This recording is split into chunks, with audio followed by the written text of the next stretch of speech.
The joint session of the 103rd General Assembly, second regular session, will come to order. Mr. Sergeant at Arms. Mr. President, the Missouri State Highway Patrol Troop F Color Guard will now present the colors. Mr. Sergeant at Arms, would you please open the doors and allow the Missouri State Highway Patrol Troop F Color Guard to present the colors?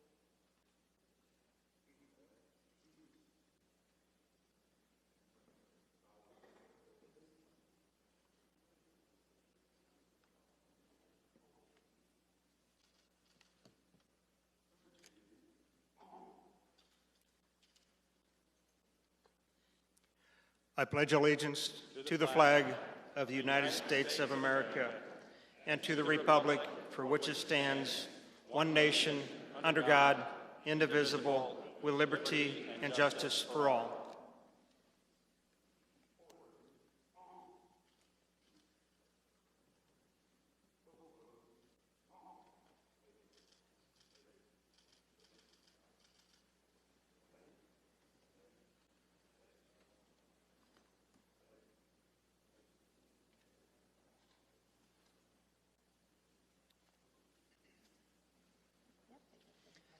Thank you. The clerk of the House will now open the board. All members of the House, will you please signify your presence by voting aye? Mr. Clerk, please ring the bell and open the board.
Thank you. Come on, get one. Secretary of the Senate, will you please call the roll for the members of the Senate, and would you please keep your conversations down as she takes the roll? Thank you.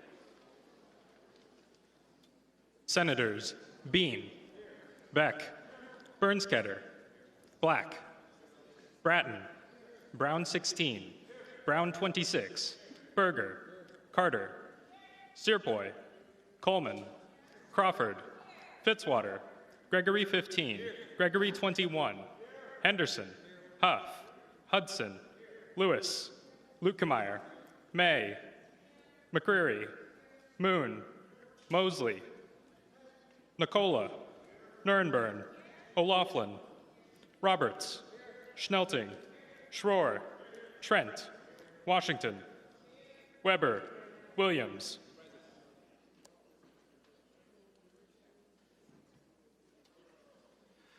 The clerk of the House will now close the board, and please tally the vote. There are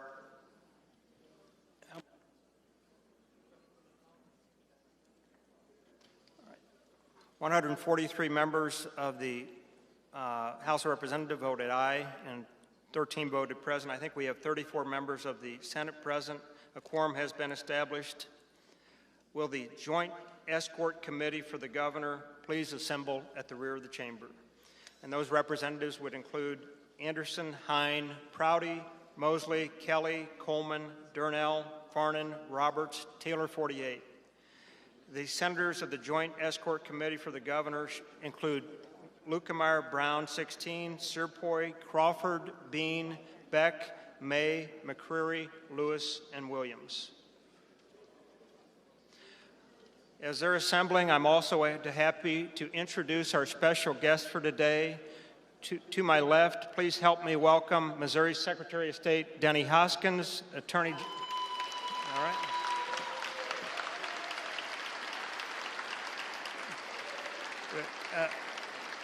We have a number of special guests. If you can please keep your applause till the end, that'd be much appreciated. Attorney General Catherine Hanaway, State Treasurer Vivek Malik, State Auditor Scott Fitzpatrick, and to my right, please welcome the Missouri Supreme Court, Chief Justice W. Brent Powell, Judge Robin Ransom, Judge Paul Wilson, Judge Kelly Broniak, Judge Ginger K. Gooch, Judge Mary Russell, and the Clerk of the Missouri Supreme Court, Betsy Ledgerwood. Please provide them a warm welcome.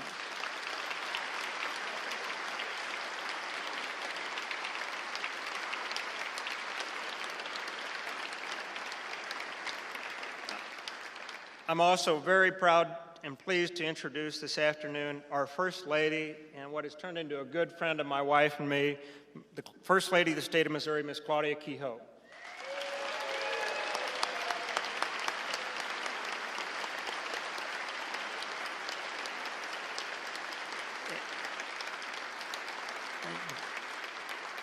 And seated next to her is someone even more special in my life, and that is the Second Lady of Missouri, Ms. Colleen Wassinger.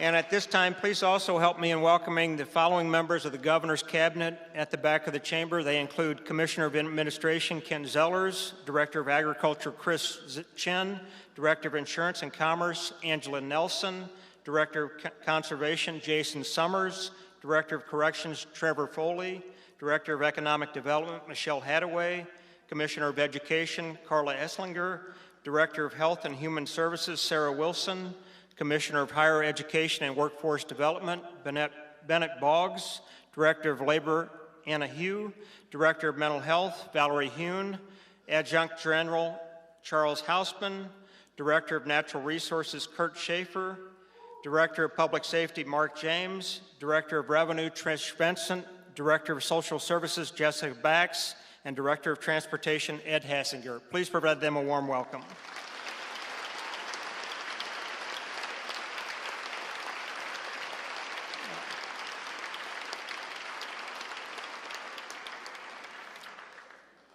Mr. Sergeant at Arms.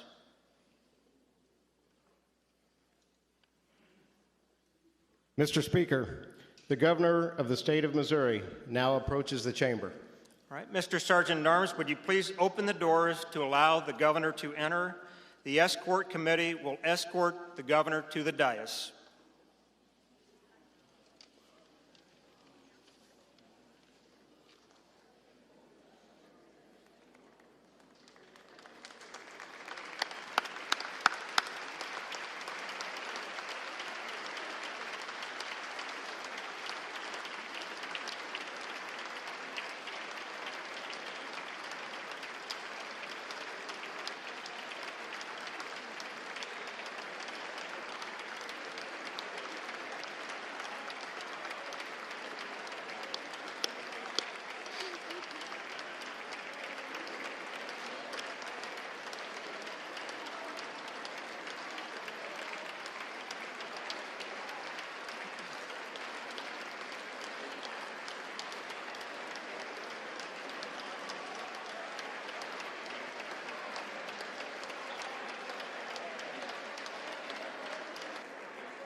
Ladies and gentlemen, it is my distinct honor and pleasure to welcome Governor Mike Kehoe.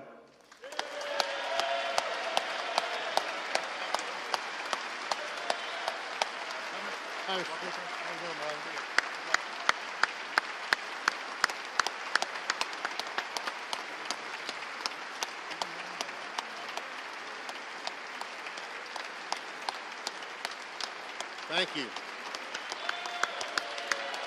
Thank you. Thank you.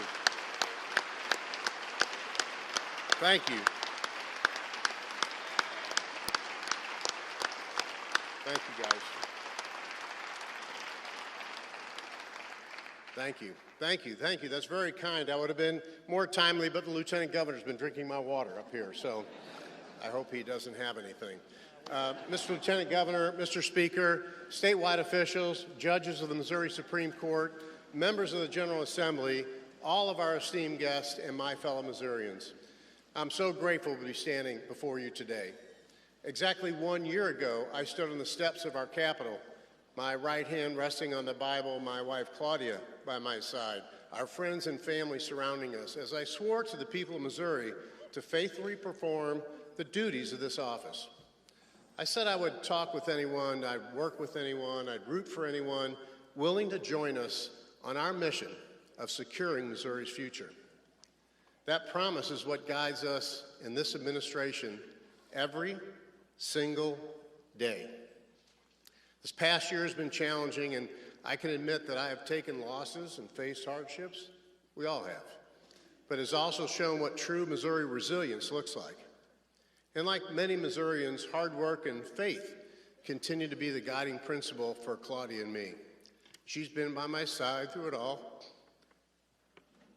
She grounds our family. Over the last year, Claudia has endured challenges too, but has shown her incredible strength through it all. Serving as First Lady is not a job she ever dreamed of, but she has continued on this journey with grit and grace, starting her Mansion on a Mission initiative to serve others while still also supporting her own family. She never seeks recognition. Actually, as most of you know, she hates it. But please join me in recognizing my wife, Claudia.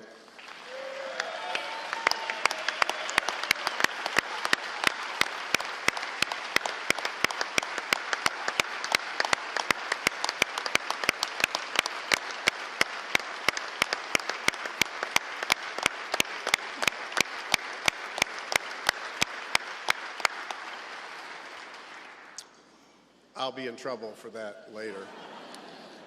And we would not be here today without the team in the governor's office. These men and women have supported Claudia and me, some for the last year and others for several years now. We are so grateful for them and their willingness to serve on good days and bad days. Please join me in thanking the team in the governor's office seated up above.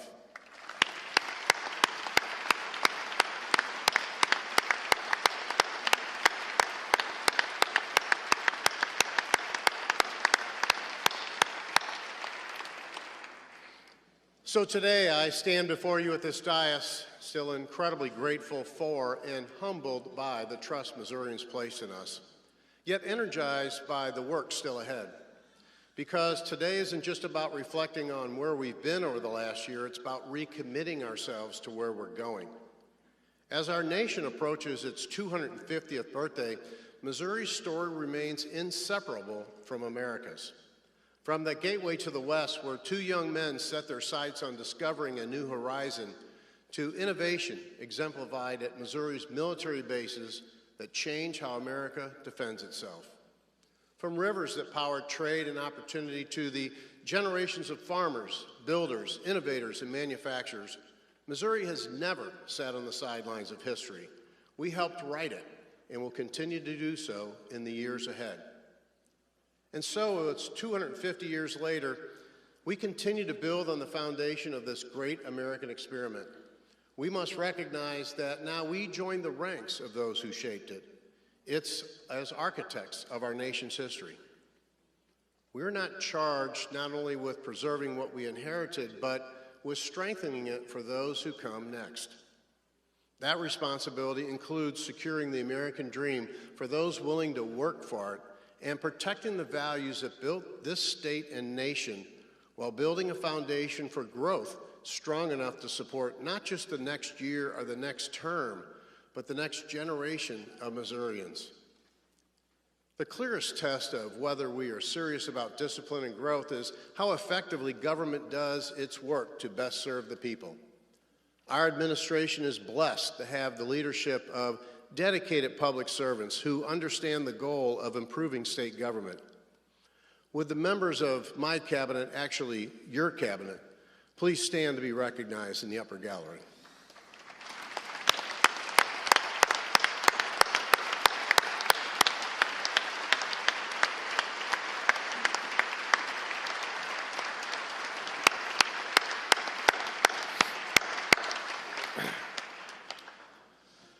Since the start of our administration, I wanted Missouri to align with the spirit of President Trump's DOGE efforts at the federal level. In January of 2025, I sent an executive order requiring each cabinet member to dedicate a minimum of 8 hours a month meeting with stakeholders to increase accountability and identify best practices in state government. And today, I signed an executive order that reinforces our commitment to government efficiency, a new initiative called Missouri Great. This will not only involve members of the cabinet, but business leaders from successful Missouri-made companies who help us bring efficient business speed practices to our state agencies.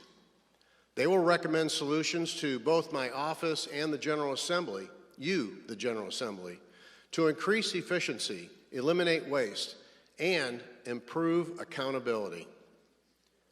Our belief is simple: smaller government equals better government. Not because it does less, but because it does what matters. It focuses on its core functions and how best serve Missourians without overpromising and without overspending. It means discipline and not excess, planning, not wishful spending, and respect for every dollar Missouri families entrust us with. That's the Missouri way. That's what Missourians expect, and that's what they deserve.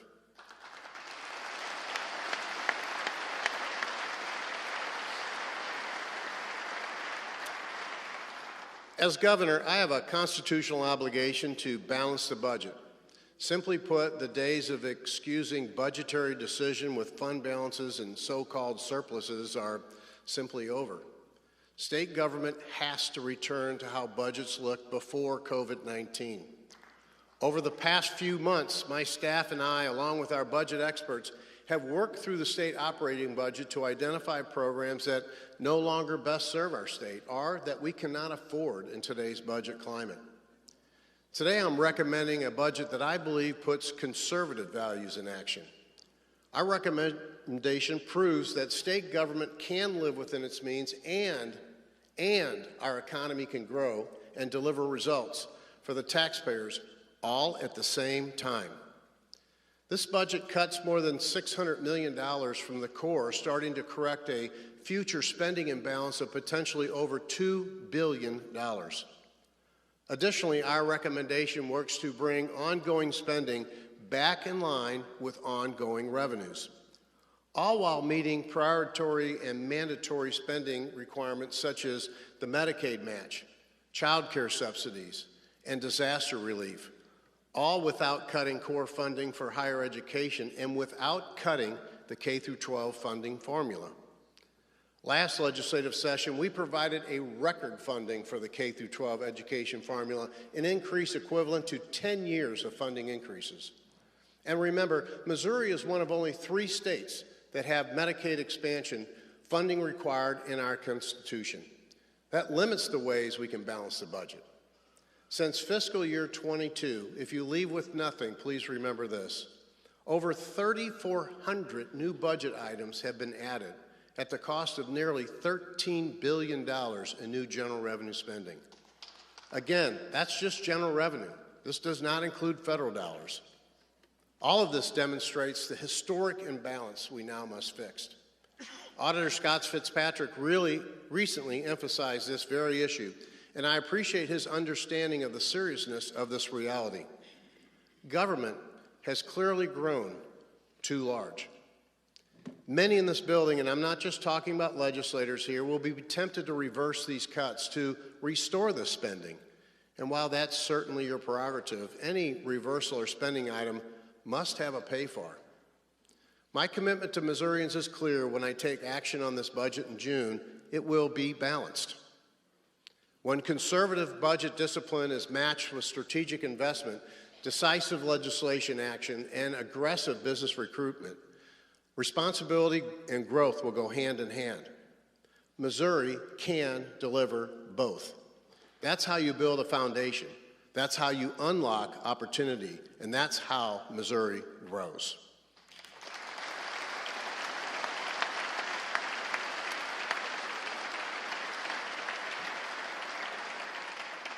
So we have to be bold. We can't just take the same old anymore.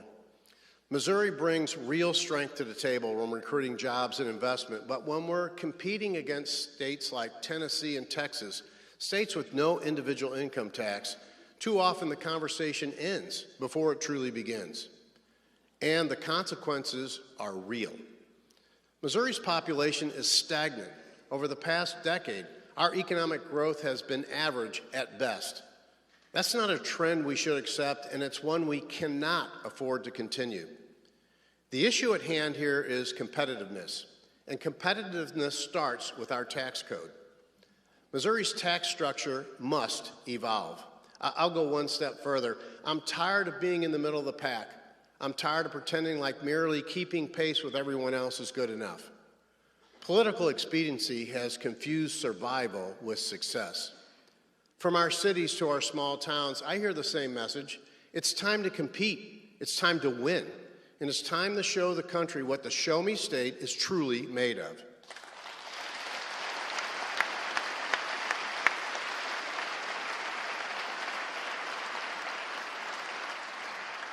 If we are serious about building a foundation for growth, to compete rather than be complacent, then we must begin the work now to phase out and eliminate Missouri's individual income tax.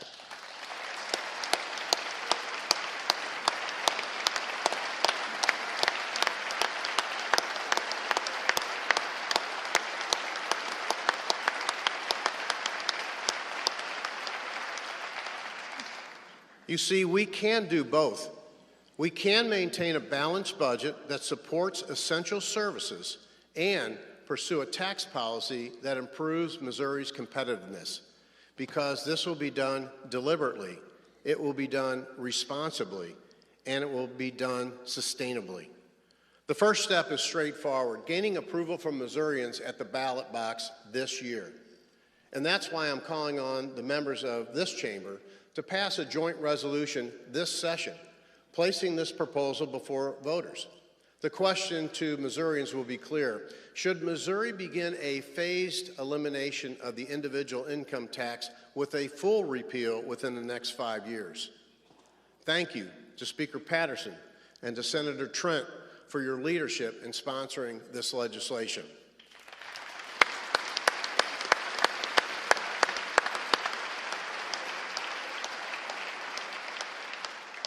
Once voters approve this measure, I look forward to working with the General Assembly next session to carry out the will of the people and put this plan into action.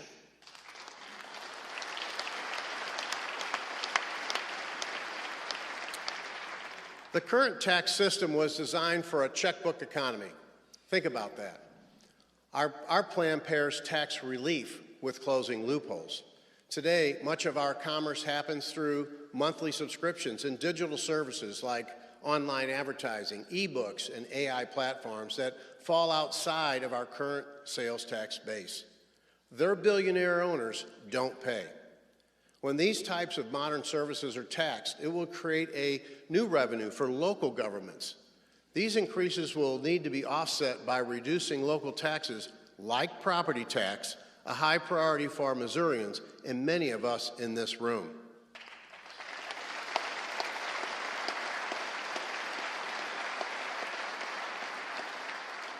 Our plan does include safeguards to ensure fiscal responsibility and protect against economic downturns.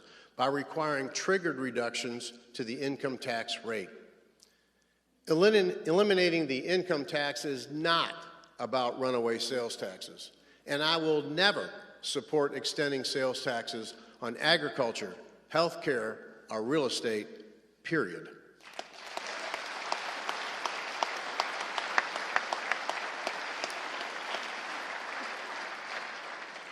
This is the people's money, and they can spend it better than any politician, including me. This plan is about aligning our tax code with today's economy and not yesterday's. Missouri's tax code was built for the past 100 years. Our economy demands one for the next 100 years. And Missouri has already seen success from cutting taxes so far. Just last year, we were proud to support a historic elimination of the income tax on capital gains. This is a game changer for farmers, businesses, and families. Missourians can spend their money and generate economic growth a whole lot better than government. And as someone who raises horses and cattle, believe me, if you keep putting hay and gray in front of them, they'll eat, and so will government. Some critics and members of the media will claim that tax cuts put us in a bad budget situation. I disagree. The folks who are saying that just want to spend more of your money. I will never apologize for putting money back in the pockets of hardworking Missourians.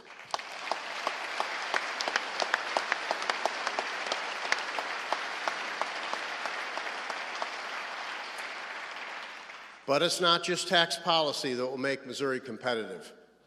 Energy is at the top of mind for those in this building and across our state and nation.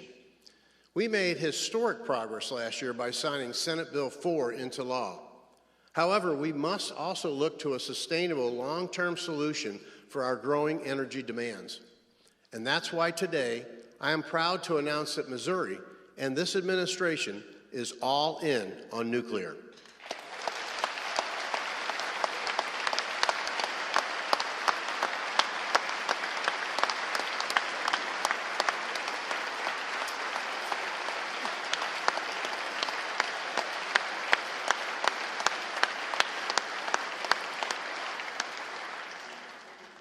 We know nuclear is a safe, reliable, and clean energy source that can and will power Missouri's economic future for generations to come.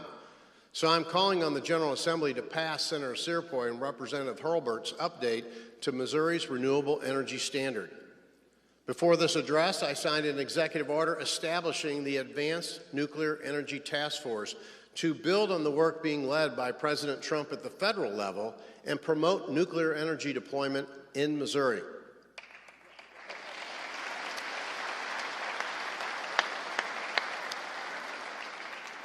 In today's world, modern technology and artificial intelligence are critical to improving government efficiency.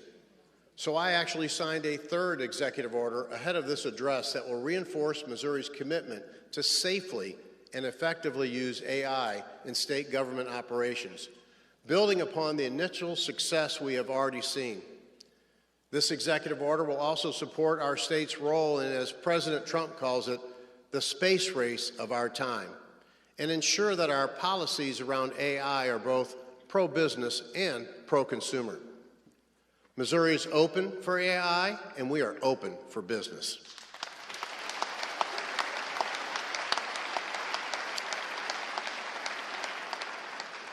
Economic development is a top priority for this administration, and I know for this chamber. Missouri has some incredible tools in our toolbox to complement the updated tax structure and energy policy we'd like to get done, including the Missouri Works program. This program is the state's #1 tool for business expansion and retention because it rewards both large companies and small family-owned businesses that invest in Missouri and create real opportunity. Joining us today are Chris and Karen Green of GWS Welding in Appleton City.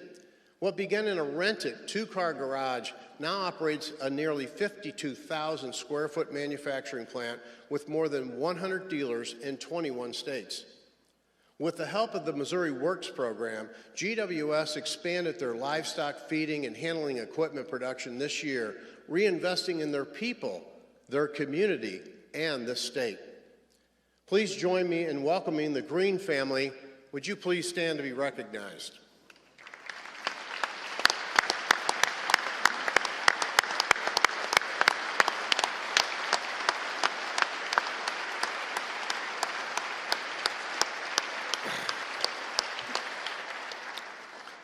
That right there is the American dream, and exactly the kind of growth Missouri should be proud of. That's why I'm urging the General Assembly to support enhancing the Missouri Works program to include incentivizing capital investments exceeding $50 million, sponsored by Senator Berger and Representative Gallick. In this budget, I also want to invest in something new that could be scaled and duplicated across the state. Prosperity is the nation's only nonprofit pet grooming school headquartered in Kansas City, with the mission of breaking the cycle of generational poverty. Yes, I'm talking about pet grooming, but this concept is more than just giving a dog a bath. The program has helped more than 190 students into stable careers, putting them on the path to no longer need government assistance programs because they do it through hands-on job training. Last year, I saw firsthand the impact of this program. Natasha Herdman, the founding CEO of the organization, joins us today with Amy Hall. At just 14 years old, Amy spent time in juvenile detention and dropped out of high school. As a young mother, she struggled to hold a job, and at one point, she turned to illegal activities because she thought that was the only way she could provide for her daughters. Amy knew she wanted a way out of that life, but didn't know where to turn. In 2018, Amy began learning the trade of dog grooming at Prosperity, while also gaining the skills for self-sufficiency, and the rest is history. Today, she serves as an instructor using her own experiences to empower others and help change the lives for the better. Our budget supports funding for Prosperity to expand its proven workforce development and social enterprise model in other communities across the state. Amy and Natasha are both inspiring. Would you please help me recognize these two young ladies?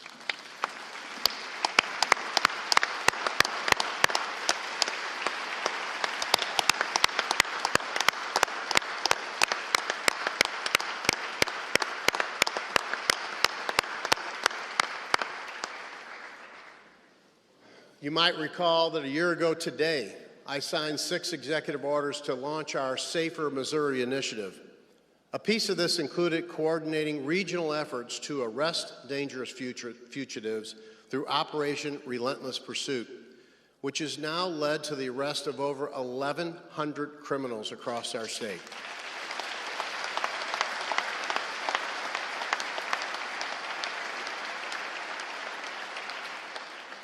Today, joining us in the upper gallery is Randolph County Sheriff's Office Deputy Lieutenant Nathan West, Trooper Dustin Harrison, and Sergeant Derek Powell, who is a criminal investigator with the Missouri State Highway Patrol Division of Drug and Crime Control.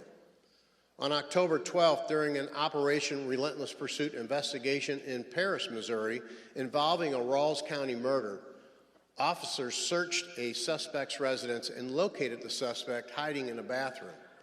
The suspect fired at officers, wounding Lieutenant West. Sergeant Powell immediately transported Lieutenant West to the Moberly Regional Air Evac helipad, coordinated medical care, and he was lifted to a hospital.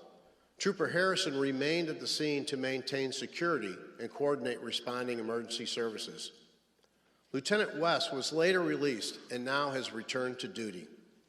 Lieutenant West, Trooper Harrison, and Sergeant Powell, would you please stand to be recognized today?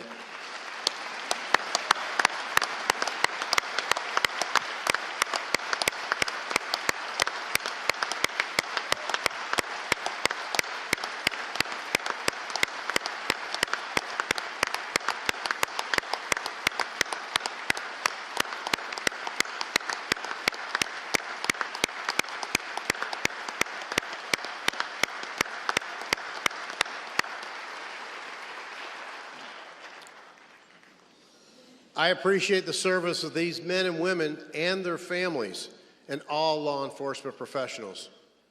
There are success stories like this across the state. That's why in our budget we continue funding Operation Relentless Pursuit. But our administration and law enforcement officers won't continue to make progress in this effort alone. You, the 103rd General Assembly, joined our efforts last session to prioritize safety, and together we will continue to build on safer Missouri this year.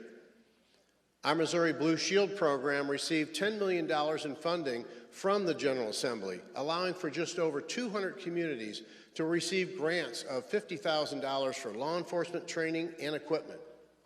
Because of the success of this program in helping departments of all size, our budget supports another $10 million for Blue Shield communities.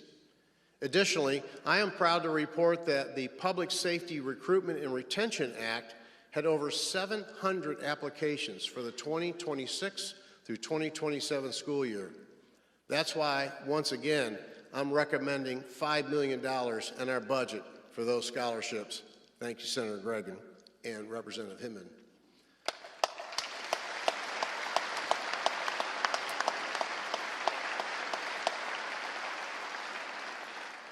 We want Missouri to be the best in the state, in the nation for first responders.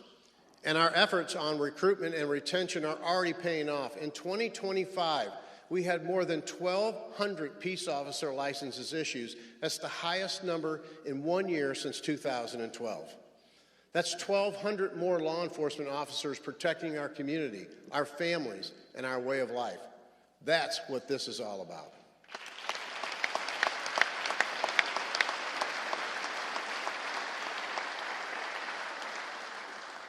Also last session, we supported wastewater testing in schools and communities as part of our efforts to crack down on the fentanyl epidemic. And I'm proud to continue that work to keep dangerous drugs and substances out of the hands of children. That includes unregulated products like intoxicating hemp, kratom, and 7-OH.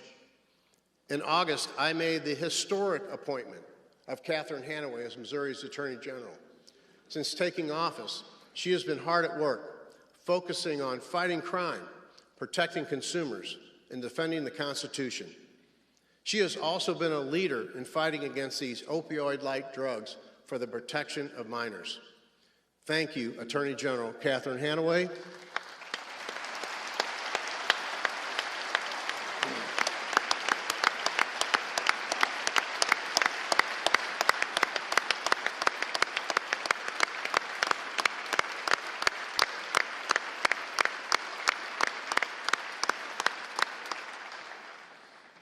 Oh, and Catherine, welcome back to the House.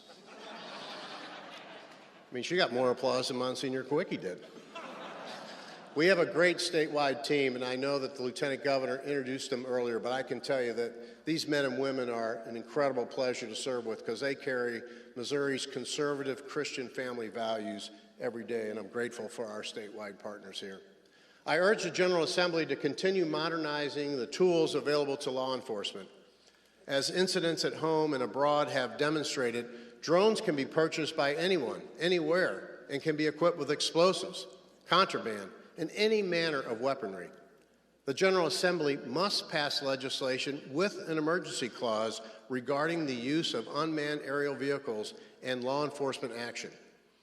With the FIFA World Cup coming to our state, we've been intentional about putting public safety and preparedness first, allocating funding to support comprehensive safety measures and personnel.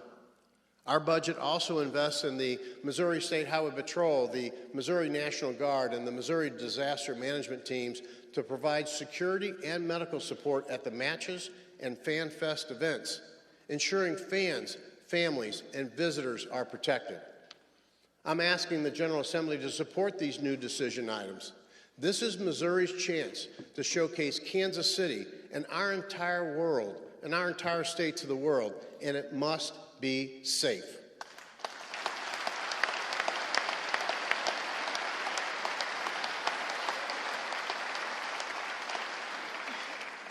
To further improve public safety, our administration is also looking to take action on juvenile crime reduction and sentencing reform. Violent crime committed by juveniles has reached a concerning level in Missouri. Our juvenile justice system was designed to rehabilitate young people who make mistakes, but it was never meant to be a revolving door for repeat violent offenders who pose a real danger to the public. We must allow prosecutors to request a hearing before a judge for certain violent crimes committed by juveniles and give judges the ability to determine whether those cases should be held in adult court.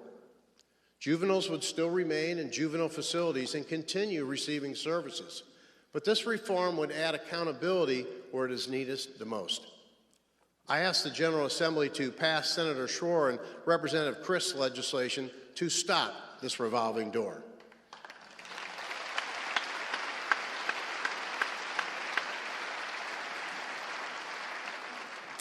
Right now, when a judge sentences an offender, no one in the courtroom, not the victims, not the law enforcement, not even the court, can say what that sentence truly means.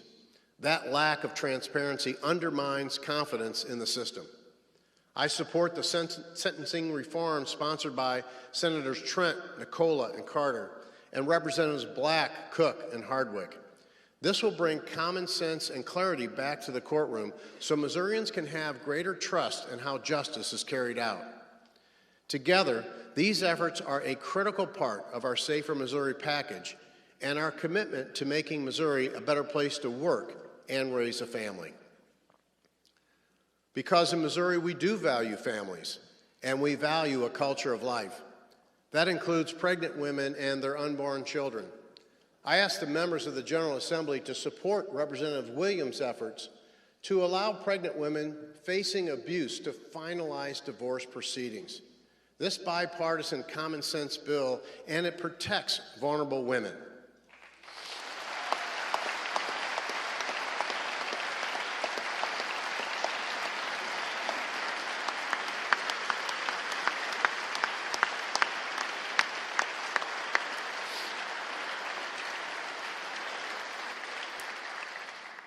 And this year, Missourians will have the opportunity at the ballot box to vote for restoring our pro-life laws that protect innocent life and prohibit dangerous transgender procedures for minors.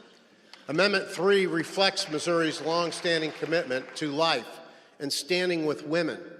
Protecting the unborn is important to Claudia and me, and we ask Missourians to vote yes on Amendment 3.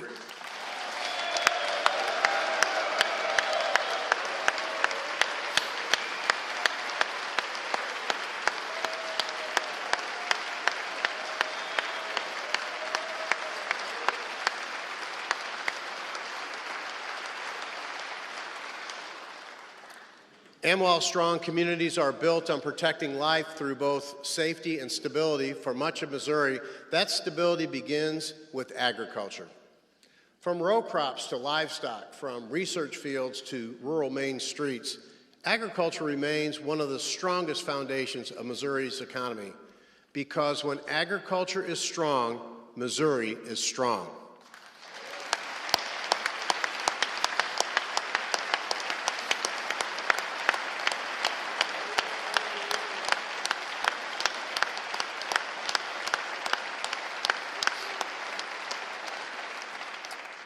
Missouri's farmers and ranchers faced many challenges last year. Floods, fires, droughts, and tornadoes hit nearly every corner of our state, while fuel, fertilizer, feed, and financing costs climb higher than market prices. But while we may not be able to change the global markets from Jefferson City, we did pass several pieces of critical legislation to help continue a state where agriculture isn't penalized for producing. With our partners at USDA, we were proud to be granted a SNAP waiver that updates Missouri's food stamp program, emphasizing nutritious foods produced by the farmers that feed our state and nation. We expanded healthcare options and telehealth access in rural communities. And at the end of last year, the Trump administration awarded Missouri with more than $216 million in federal funding through our Rural Health Transformation Plan. This is in the top 10 of all state applications submitted for funding nationwide, another game changer for rural communities and rural health care. I would like to thank the work of our congressional delegation, our state agencies, and our healthcare partners in helping secure this win.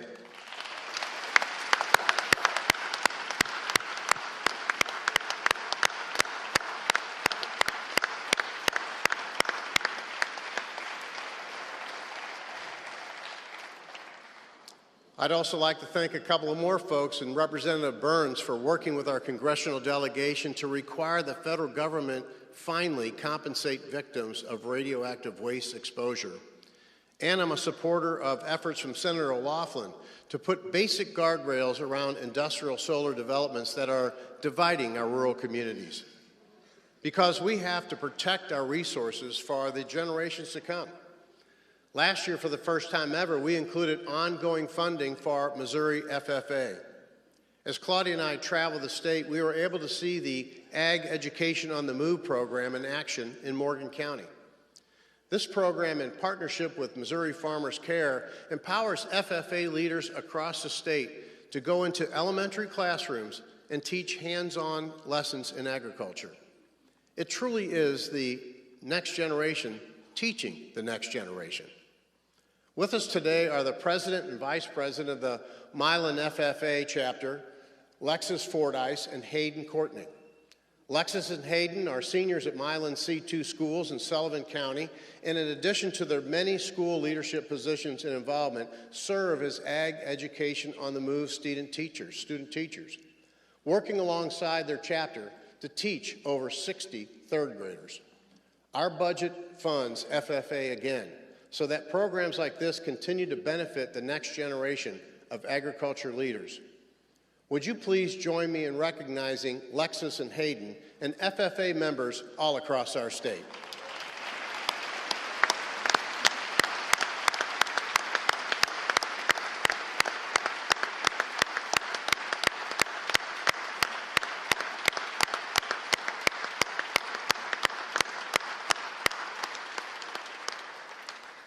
These young people are inspiring, but it's a little, I told her, it's a little hard for me to say the word Lexus.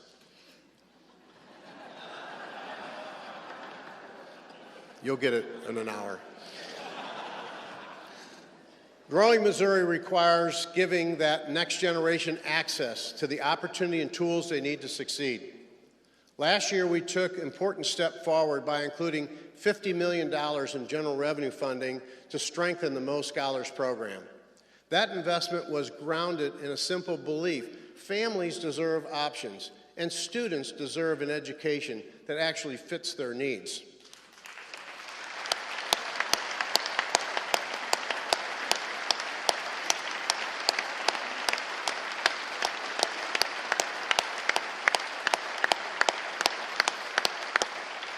And with us today is a family that directly benefits from Mo Scholars. Annie Weber and her daughter Katana and Atara join us in the upper gallery. Annie is a single mother and, like many single parents, including my own mother, when I was growing up, works very hard to be able to send her girls to the best school for them. The Mo Scholars program has lifted a tremendous financial burden off of their family, and Katana and Atara are now both able to attend the new convent academy in Springfield. Would you please join me in welcoming these family members to the chamber?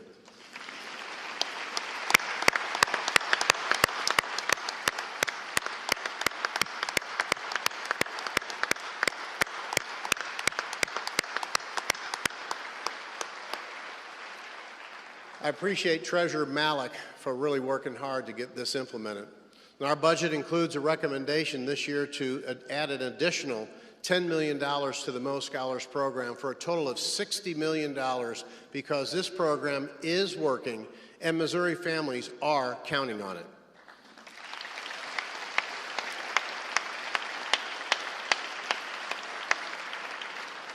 Students across our state have a brighter future because their families were given educational choice.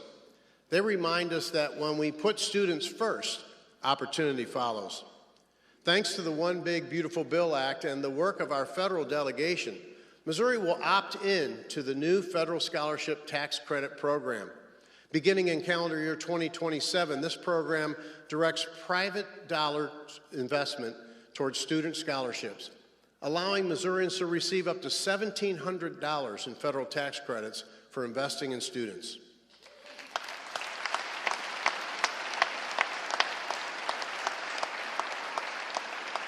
But giving families real access to opportunity means meeting them where they are. It shouldn't depend on whether a family can afford private tuition or whether a child lives on the right side of a district line. The next step in school choice is clear: open enrollment. Open enrollment gives families the freedom to choose the public school that best meets their child's needs, regardless of their zip code.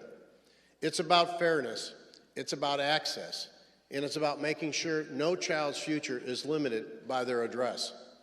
That's why I'm once again asking the General Assembly to pass Senator Trent and Representative Pollitt's legislation supporting public school open enrollment.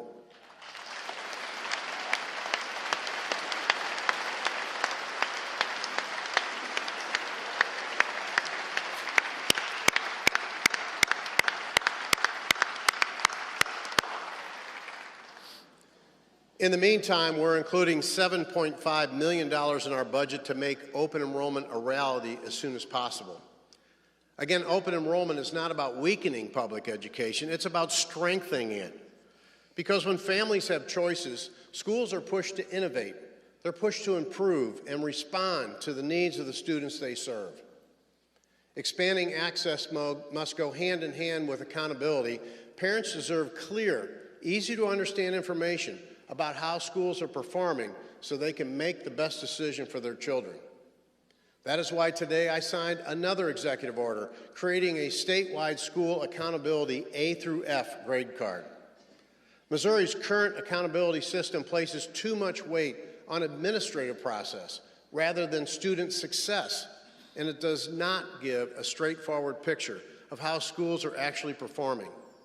The real test of Missouri's education system should be whether students are learning, whether they can read, write, and do math. Our school grade card will accomplish just that, using a familiar A through F grading scale to clearly identify academic performance. Under this order, DESE will present data in a clear, concise way each year, giving parents and families the ability to easily discern results, all while maintaining existing reporting requirements that continue to hold schools and their leadership accountable.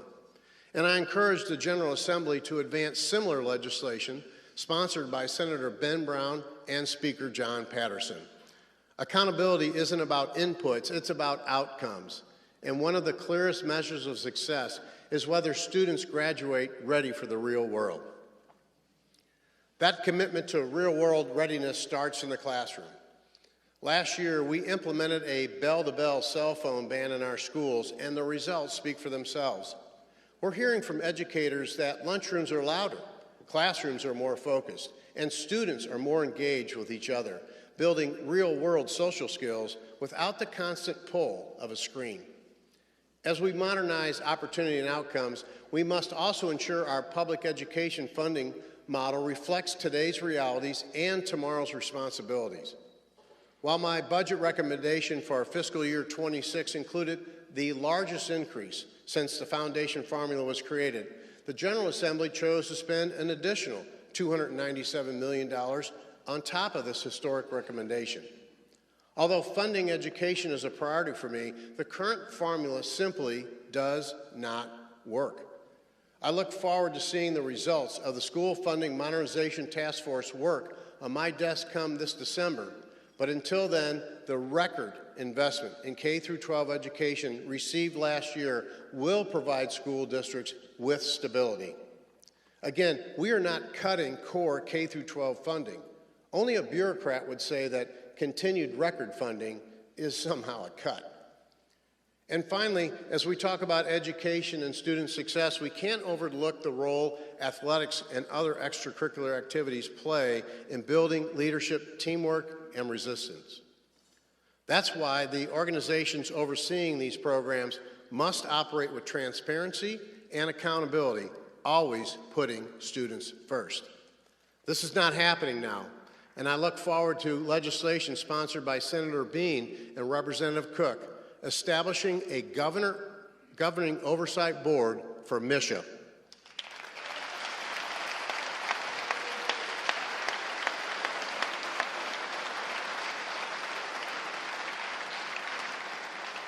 This reform is about good governance, consistent standards, and ensuring that decisions impacting Missouri students and funded by Missouri taxpayers are made openly, fairly, and responsibly. Unelected bureaucrats cannot act like kings.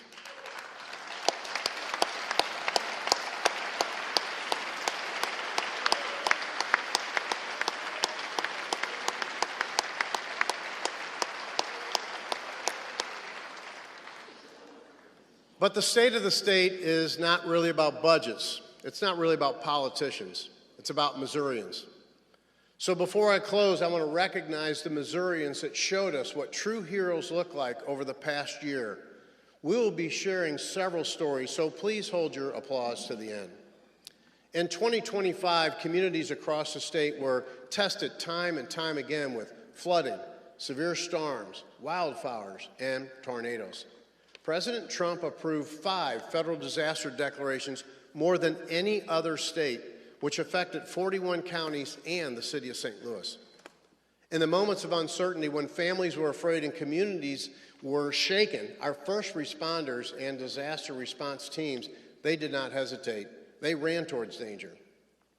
In Ozark County, Fire Chief Greg Watts, his brother Lloyd Stone, the 5-man Bakersfield Volunteer Fire Department, and Assistant Chief J.B. Duke from a neighboring volunteer fire department answered the call during multiple disasters on March 14th and 15th.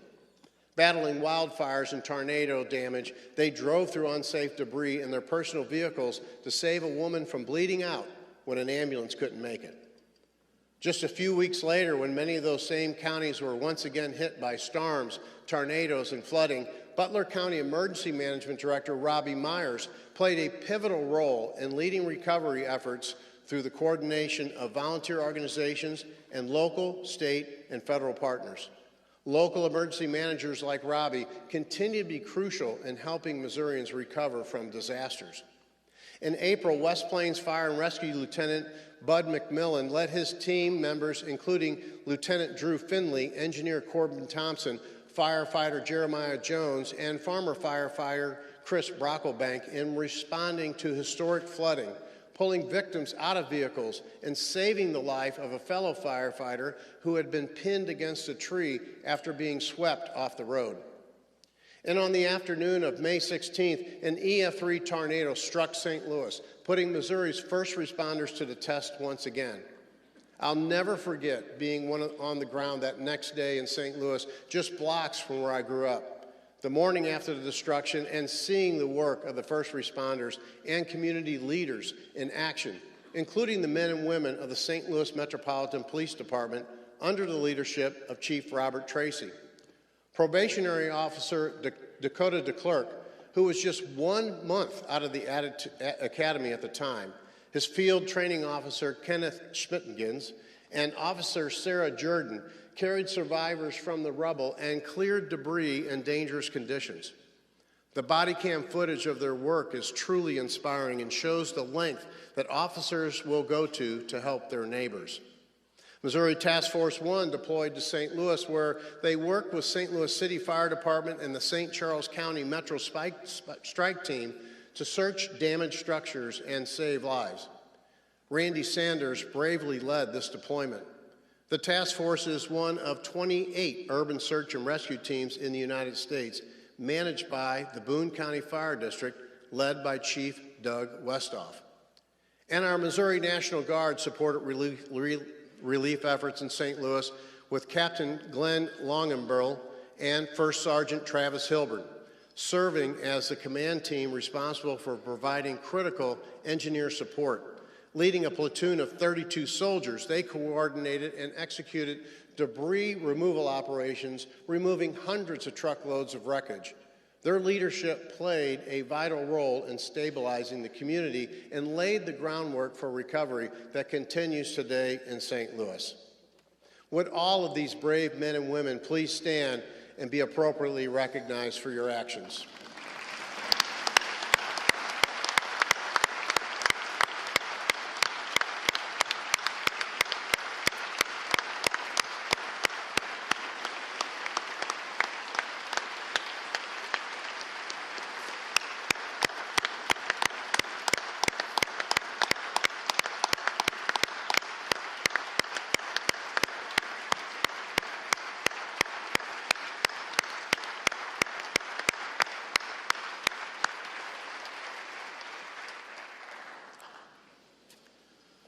Thank you all. Members of their family and colleagues join them in the upper gallery today and support them, and we're grateful to the family members who help support these heroes.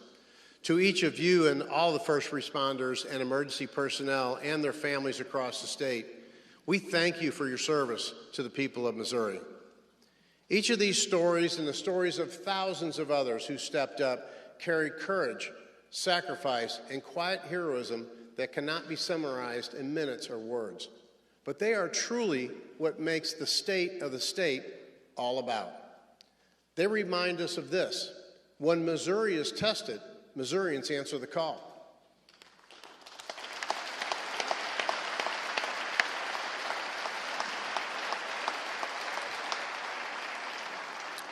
Finally, to the men and women in this room who were elected to serve.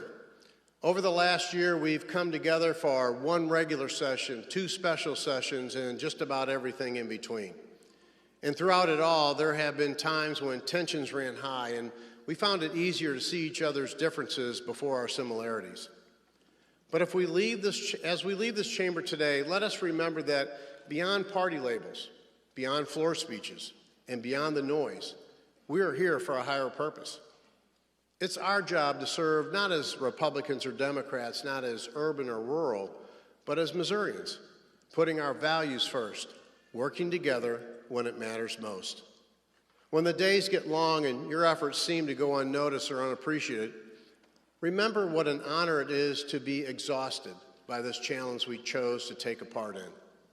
Each of us brings our own perspective, our own convictions, and our own experiences, but we are bound by a common goal: to build a stronger foundation for growth so that our children and our children's children inherit a Missouri that is safer, stronger, and full of opportunity.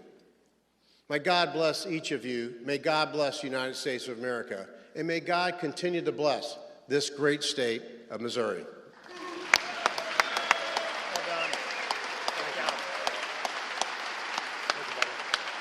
Thank you. Thank you. Thank you. Thank you. Thank you.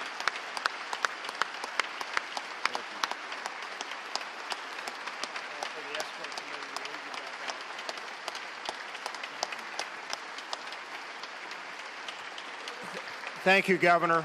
Well done. Will the escort committee please escort the governor out of the chamber? Thank you.